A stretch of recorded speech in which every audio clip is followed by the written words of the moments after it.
Sledgehammer Horror Guys. I am Ken Sledge, and let's talk horror. Now, today I'm going to be giving you my top 10 horror movie guilty pleasures. These are movies that I loved that either weren't well received by critics or the horror community in general. So obviously there's going to be spoilers ahead, and I'm not going to be giving you every plot point to the movie, just a brief summary and what I like about this film. Coming in at number 10 is a little bit of a controversial choice. That's why I put it all the way down at number 10, but it is Halloween 3 Season of the Witch. It's kind of a cult classic now, but this movie was not well received when it came out. After the death of her father under suspicious circumstances, Ellie Grimbridge and Dr. Daniel Chalice decided they were going to investigate Silver Shamrock novelties. Before long, they discover Cochran, Connell Cochran. He's the leader, the owner of this company. He's diabolical. He's using witchcraft, a piece of Stonehenge, and technology to brainwash children. When the kids put the masks on and the TV plays after the horror-thon, it kills the children. It turns them into bugs and snakes. Really gross. I think it's awesome. It's a whole lot of fun to watch this movie. And when you watch the kids die, they just fall down, turn into the bugs and snakes. You watch it actually happen, and then the bugs and snakes go and kill the parents. There's 3 different masks. You have the skeleton, the witch, and the jack-o'-lantern. And obviously they're iconic now, but when this movie came out, everybody hated it because it did not have Michael Myers in it. I still think it's a solid story, and it ends on one of the most ambiguous and possible dark endings of all time, with the commercial getting pulled off a couple channels, but they're still letting it play on one, and you have Dr. Daniel screaming, "Stop it! Stop it! Stop it! Stop it! Stop it!" Not knowing if the children live or die, they cut to the credits. So number 10, Halloween 3, Season of the Witch. So coming in at number 9, we have The Woman in Black. I've always been a big fan of this movie, and I feel like it kind of got pushed to the side because Daniel Radcliffe did this right after the Harry Potter saga. So this is something that I feel got pushed aside just because of that. But we start off with 3 girls literally walking to a window on a second story and jumping off and taking their own lives, obviously under the influence of somebody else. This is where we meet Arthur Kipps, who is played by Daniel Radcliffe. He is still mourning the loss of his wife. She died during childbirth 4 years earlier of their son, Joseph. He ends up getting assigned to a remote village, Crithon Gifford, and this is his last shot to save his job. He's going out there to be at the Eel Marsh house to write about that and the hauntings that are going on there. There's a vengeful ghost of a woman that's dressed in black. While he's there, he learns that her son drowned in the marsh outside of the house, and that she feels that's why she's so evil, and she's been taking the children of the terrified locals just like her son got taken away from her. One of the scenes, we see a little girl standing inside a house that's on fire. Arthur goes in to try to save her. She takes the lantern and slams it on the ground, lighting herself on fire in a great fire stunt. Another good part about this movie is the jump scares. There's not very many, but when they come and they hit you hard.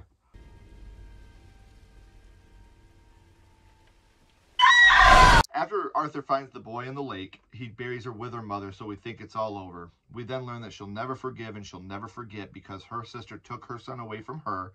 Arthur, on his way back, realizes that the woman in black is there to get his son. Joseph, under her control, walks down onto the train tracks, starts walking towards the train. Arthur jumps down and saves him right at the last moment until we see Arthur's point of view, and we see there's a bright light and his dead wife is there, so he did not make it in time. Joseph and Arthur did die from the train. They join her and they walk off as a happy family to the afterlife. So at number 8, we have The Haunting in Connecticut 2, The Ghosts of Georgia. A young family moves into a historic home in Georgia only to learn that they are not the house's only inhabitants. Soon they find themselves in the presence of a secret rising from the underground, threatening to bring down anyone in its path. They come to find out the house they live in was part of the Underground Railroad, and the station master, who was also a taxidermist, helped to hide slaves there. Inspired by true events, and a great cast really propels this film up a little bit for me. Scary scenes like the little girl drowning in the bathtub, and her mom getting her out and hitting her on the back trying to save her life, and all the sawdust and the bugs come out of her mouth. We find out just after this that the station master was not all that great. He would also take locals and slaves and kill them and stuff them with his taxidermist background, just like he did with the animals. The climax of the sister that's hanging with the taxidermist needles and the string coming out of her mouth only to get cut down by her sister and saved is a great scene. And the family ended up defeating the evil and staying in that house. And I love the end, how you see the real family there. I was a big fan of The Haunting in Connecticut, so I went into this one kind of looking for that. This one did not measure up to that, but I don't think it's deserving of the hate that it's got. It's got a great cast, a great story, inspired by true events, a little bit of everything I love. So number 8, Haunting in Connecticut 2, The Ghost of Georgia. Number 7 is a movie I watched on repeat as a child, and it is Maximum Overdrive. As the Earth moves past the tail of a comet, machines start to come to life and attack people. One of the most iconic openings, in my opinion, in horror history, especially from 80s horror, when the drawbridge starts to rise on its own and you have the whole chaos that's going on with the cars falling and the watermelons falling and hitting people.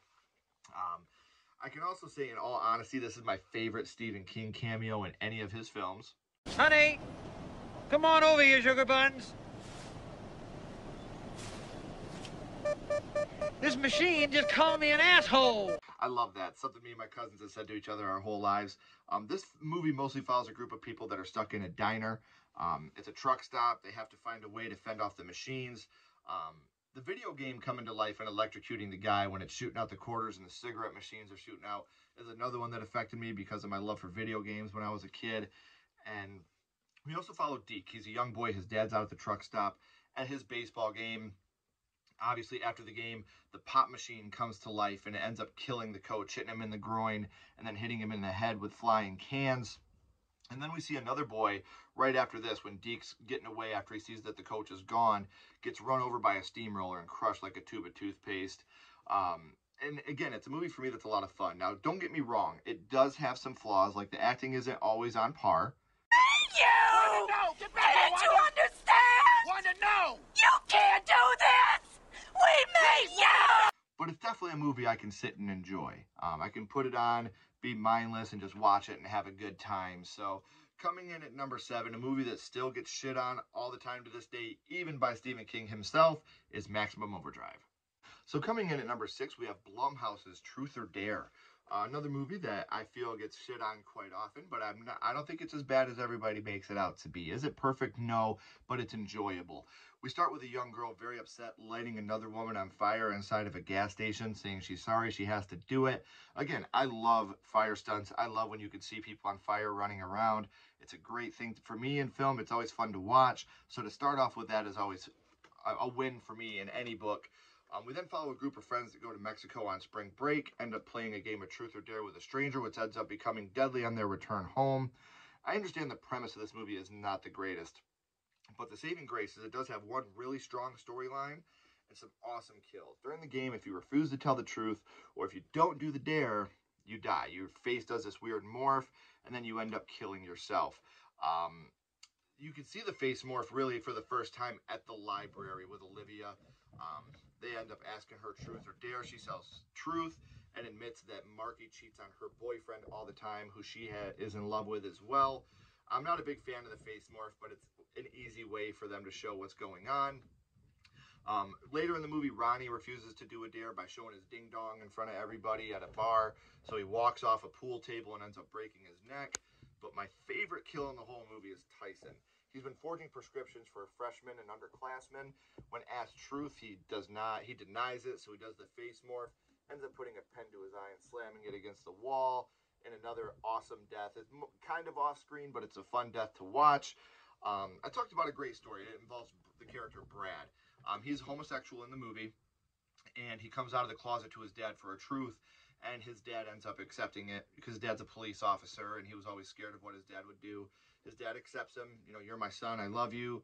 The next time he's up, he gets dared to take his dad's gun, hold him at gunpoint, and make his dad beg for his life. He doesn't understand why he's doing it, and then he ends up getting shot. One of the police officer's partner ends up shooting Brad as he's got his dad at gunpoint. Heartbreaking for him to finally have this moment with his dad, and then only to get shot because of the game. The storyline did have a lot of heart. The movie ends with Olivia uploading a game of Truth or Dare to YouTube so she can delay her and Marky's turn for as long as they possibly can by getting the whole world in on the game. Again, not the greatest premise, but it was a lot of fun, and I enjoyed especially the Brad storyline. There were some unnecessary storylines of sexual assault that I don't think really helped to propel the movie at all, but the stuff with Brad was great, the acting was great, and I loved the kills. So number 6, Truth or Dare. So coming in at number 5 is 13 Ghosts. This is a movie that, I'm talking about the remake with Matthew Lillard. This is a movie that when it came out caught a whole lot of flack. But I remember I had the DVD and I would just watch the background of all the ghosts and how they came to be the ghosts that they were. And I thought that was the coolest thing in the world. But in the movie, you have Cyrus Kritikos. He's a very rich collector of unique things. He dies while trying to capture a ghost and leaves his house and fortune to his nephew, Arthur, and his family. While they're inside, they find they are not alone. There are ghosts in the house. They're trapped in the basement. We meet Dennis, who's played perfectly by Matthew Lillard. We know Dennis helped Cyrus hunt the ghost, but they don't know that at this point. When the lawyer that brought them there accidentally triggers the house to completely lock up, in the process, a glass door slides and cuts him in half, and one of the most iconic death scenes to me ever, because you can watch him get cut in half vertically and his body starts falling as it happens. Dennis then tells the families about the ghosts and how they need the glasses to wear them. One of the funnier moments, he tells him that there are ghosts in the basement, and then Arthur decides that he's going to go down there anyway. What are you doing? What did I just say? Did I just say there's a petting zoo downstairs? No, there are ghosts downstairs, Arthur. So, at the beginning of the movie, we meet Kalina. She fights with Cyrus, and she's like a ghost sympathizer, we think. It turns out that he's not dead, and she's in on it too. They needed Arthur to come out here. His wife, who had died in a fire, she's one of the ghosts, but they needed him to come out to fulfill the everything by killing himself to protect his children. Dennis and Kalina do have two of the best deaths that come out of nowhere. Dennis obviously getting broken in half. Kalina crushed by the wall after she's done serving her purpose. At the end, you have the clock. It's all 12 ghosts, and it's spinning around. And this is where we get a good view of every ghost getting ready to complete the ceremony. This is where Arthur realizes that Cyrus is not dead. He takes his glasses off to see him. They fight until the ghosts break free. Shannon Elizabeth, the daughter, she ends up breaking the seal, and the ghosts get free, and they end up killing Cyrus for real this time. Arthur and his family leave the house together, safe and happy, to end the movie. So number 5 for me, 13 Ghosts. Another movie I can put on mindless, watch, enjoy. Great deaths, decent story, good acting. So number 5, 13 Ghosts. All right, so coming in at number 4, Don't Think It, Don't Say It. Don't Think It, Don't Say It. The Bye-Bye Man. The movie starts in 1969 with a man going on a shooting spree in the neighborhood he lives in, asking people who they said the name to. We jump to the present time, and best friends Elliot and John are moving into a house that they just got off campus with Elliot's girlfriend Sasha. At the new house, they find a nightstand with Don't Think It, Don't Say It written on the inside of one of the drawers. He pulls that paper off to read the Bye-Bye Man carved into it. Once you know his name, the Bye-Bye Man gets into your mind and makes you see things that aren't real and makes you go crazy. A friend of Sasha's name's Kim comes over to do a seance to get rid of all the bad stuff in the house. And obviously it leads to no avail. While the movie is very, in my opinion, it is a scary movie. To me, this is a mix of A Nightmare on Elm Street and Candyman, but there's not a lot of jump scares in the movie. When you do have them, they are few and far between, and they work.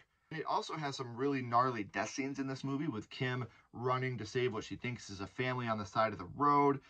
Obviously, the family's not there. The Bye-Bye Man has gotten into her brain. She ends up getting hit by a train. After that, the cops end up talking to the three of them. And one of the most iconic scenes in the movie that everybody remembers, Sasha's looking down. When she looks up at the cop, her eyes and her mouth are completely bleeding, which leads Sasha to freak out. Elliot thinks that John and Sasha are having an affair. Elliot goes back to the house and sees John and Sasha having sex. In a rage, he ends up hitting John with a baseball bat. After that, he comes to, realizes they weren't having sex. This was just the Bye-Bye Man in his brain. He finds a note in John's hand with the name of the widow of the guy from the beginning. So he goes to find her to try to find out how to stop it. She says that he never told her the name or else she would be dead too. Elliot then hallucinates herself catching on fire as she's trying to to stoke the fire in the fireplace. During this, Sasha sees John as Elliot because of the Bye-Bye Man. And John sees Sasha as Kim after she's been hit by the train. So they're kind of freaking out on each other. You know, stay away from me, what's going on? When Elliot gets back to the house, he sees John on top of Kim, stabbing her in the face, which is actually Sasha. So it's John stabbing. John thinks he's stabbing Kim, but he's actually stabbing Sasha. Elliot tackles him off her in the struggle. He ends up shooting John and killing him. He falls down. When Elliot picks him back up, he realizes it's Sasha that he actually shot and killed. And John's laying on the ground with the stabs all over his face. Elliot hears his brother and his niece at the door. He runs downstairs to stop them from coming in the house. He keeps saying bye-bye, bye-bye. And his brother's outside saying bye-bye. What's that mean? At this point, Elliot tells his brother, I love you so much. He shoots himself and kills himself so that way the name can be done. It can be forgotten again. The movie ends with John being taken out on an ambulance in a stretcher. And he tells the police officer the name of the bye-bye man to end the film. So, like I said, to me, this is like a perfect homage to 80s horror with Nightmare on Elm Street influences and Candyman influences. And it's another movie I had a whole lot of fun with. But I do want to add, if you were one of those people, because when the bye-bye man is near, you hear coins dropping. And if you were one of those people in the movie theaters that were dropping coins, kiss my ass. I don't like you. You suck. So, number 4 is the bye-bye man. So coming in at number 3, my bronze medal goes to Stay Alive. Another movie that has a laughable concept, a video game where if you die in the video game, you die in real life. The biggest saving grace to this movie is some really fun kills, some believable acting, and it's a really fun experience. When everyone plays the game together online, Hutch, his boss, ends up dying in the video game by getting stabbed in the neck by a pair of shears. When he goes to work the next day, he actually sees him laid out on the desk, dead exactly the way that he died in the video game. And then we start to see everybody dying the way that they did in the game, whether it's being run down by a horse and carriage, or being hung upside down and their throat cut by the Countess. After a long fight at the end, we find out this is all based on real things that are happening in the past in this town. So they go to the spot where all this took place initially. They find the Countess's body there. They nail her down. She ends up getting up and the nail spins out of her head. Hutch ends up lighting the place on fire and barely getting out alive, burning her to death. So we think that it's all finally over. But the movie ends with Stay Alive not only being an online experience for a select few that, underground gaming companies. It's been published. There's strategy guides, and it's being sold all around the world. So it's going to start happening to everybody. Again, I know it's not the best concept, but it was a fun movie to watch, and I had a whole lot of fun. I enjoy it. I still watch it every now and then. I'll just throw it on and enjoy it. Frankie Muniz is great in it. The acting is perfect. It's a lot of fun for me. The brother-sister relationship in the movie is great. You get to watch Jack from This Is Us get hung in the beginning. So it's a great movie, and I have a lot of fun with it. So number 3, Stay Alive. This brings us to our silver... silver medal. Number 2, we have Jason Goes to Hell, The Final Friday. This is a movie that as a kid, the third act got me. But as an adult, there's a lot about this movie I realized that I didn't know when I was a kid. It's easily the weirdest entry in the Friday the 13th franchise. Very little bit actual Jason Voorhees. And in this movie, Jason is more of like a worm, slug, monster thing. And it travels from person to person. It all starts after the FBI guns him down on Camp Crystal Lake. While they're doing the autopsy, one of the doctors sees his still beating heart, picks it up and just eats it, transferring Jason into himself. But in order for Jason to be reborn as Jason Voorhees, he needs to do that through someone of his own bloodline. When the bodies get weak, they find another person to transfer the worm, and it goes from mouth to mouth. And it's quite a disgusting scene, but very uncomfortable to watch. Creighton Duke, easily one of the best characters in the Friday the 13th franchise. And the third act of this movie, when we finally see little demon Jason crawling across the floor, it's almost laughable to see this is what's been evil the whole time. But it's the Necronomicon is why this happens. You have the Necronomicon. So Jason apparently is a Deadite, which is a fun little Easter egg in this film as well. But when he does get reborn and we see him burst through that floor, you have that payoff of we've been waiting the whole movie to see this. They use the Kandarian dagger, also an Evil Dead reference, to finally put Jason down. You see his spirits all coming out. He goes into the ground. We think the movie's over. Now, this part to me, the very end of this movie, we see Freddy Krueger's glove come up and grab Jason's mask. As a kid, I freaked out over this moment. I talked about this moment for months and months and months after it happened. Seeing Jason or Freddy's glove in a Jason movie was the most epic thing in the world to me. So that right there alone propelled this movie up the list a little bit. But it's a fun movie to watch. In the Friday the 13th franchise, it's kind of, like I said, the most weird, but it's a whole lot of fun. And they were told, get that fucking mask out of my movie. That's been, talked about a lot. So they had to do something new with it. This is the direction that Adam Marcus went, and I think it's a great direction to watch it now. So, number 2, Jason Goes to Hell, The Final Friday. So this brings us to my number 1, the movie that I love the most that critics and the community don't, and I still hear it to this day that people do not like this movie. I love this movie. It is Poltergeist 3. This is probably one of the horror movies I watched the most as a kid. The continuation of the story of Carol Ann moving in with her aunt and uncle in the city in a big skyrise, but Reverend Kane follows her and continues to haunt her, needing her to take him to the light. When Carol Ann touches the mirror and the reflection grabs her, we're back, and it drags her up the mirror. That scene scared me so bad as a kid. Um, and it's one of those scenes that Carol Ann, Heather O'Rourke, loved doing. She loved getting the makeup on. She loved playing the evil little Carol Ann.